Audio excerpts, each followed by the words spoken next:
তো পাতার থেকে আমি সব কাপড় চোপড় নিয়ে আসলাম। এখন নিয়ে এসে আমি এই যে উঠোন ঝাড়ু দিচ্ছি, বাড়িঘর সব সুন্দর করে ঝাড়ু দিচ্ছি। তো এগুলো ঝাড়ুটারও এখন দিয়ে রাখতে হবে, না হলে ভালো দেখা যাবে না। আর সব কিছু ঝাড়ু দিয়ে রাখলেই সুন্দর হয়। তাই এই যে আমি এখন ঝাড়ু দিচ্ছি। তো এই যে দিদিটা আসলো, কি জানি বলছিল আমাকে দিদিটা। এদিকে সমস্ত উঠান বাড়ি ঘর সব কিছুই আমি ঝাড়ু দিয়ে নিচ্ছিলাম। এখানে শাশুড়ি মা বসেছিল, গল্প করছিলাম দুজনে আর উঠোন ঝাড়ু দিচ্ছিলাম। তোমরা যে এই জায়গাটা দেখতে পাচ্ছ, এখানে যে সুন্দর বাঁশে খুঁটি দিয়ে বেড়া দেওয়া একটা জায়গা ছিল, এই জায়গাটাতে আমার শ্বশুরমশাইকে এনে রেখেছিল, মানে শ্বশুরমশাই লাশটাকে এনে এখানে রেখেছিল প্রথমে। তো এখানে বেড়া দেওয়া আছে, এখানে ছাদ হবে। তো এই যে এখন আমি কাপড় তুলছিলাম, বাইরের সমস্ত কাপড় ঘরে নিচ্ছিলাম।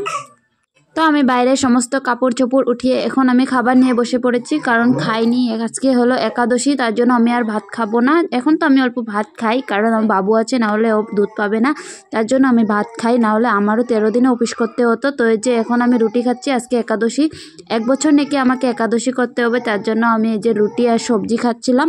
আর এখানে আমার কাকা শ্বশুর মশাই ভাত খাচ্ছিল। তো এই যে এখন আমি রুটি খাবো, যে রুটি খেয়ে নিচ্ছে। এই যে আমার খাওয়া হয়ে গেছে, আর মা আর কাকা শ্বশুর খাচ্ছিল। এবার খেয়ে আমি মুরগিকে চাল দিয়ে দিলাম, এই যে আমার মুরগি বাচ্চা আর মুরগিকে চাল দিয়ে দিলাম, তো ওরা খাচ্ছিল। তো এবার আমি পাও ধুবো, ধুয়ে আমি সন্ধ্যা দিতে যাব। তো ওই যে জল দিয়ে পাওটাও ধুয়ে নিলাম, আর মা এদিকে বাসন আনছিল। তো চলে আসলাম আমি এখন সন্ধ্যা দিতে। তো সন্ধ্যা দিব এখন আমি, সন্ধ্যা পুরো বাড়ি শুদ্ধ সন্ধ্যা দিব। তো বাই, আজকের জন্য এটুকুই।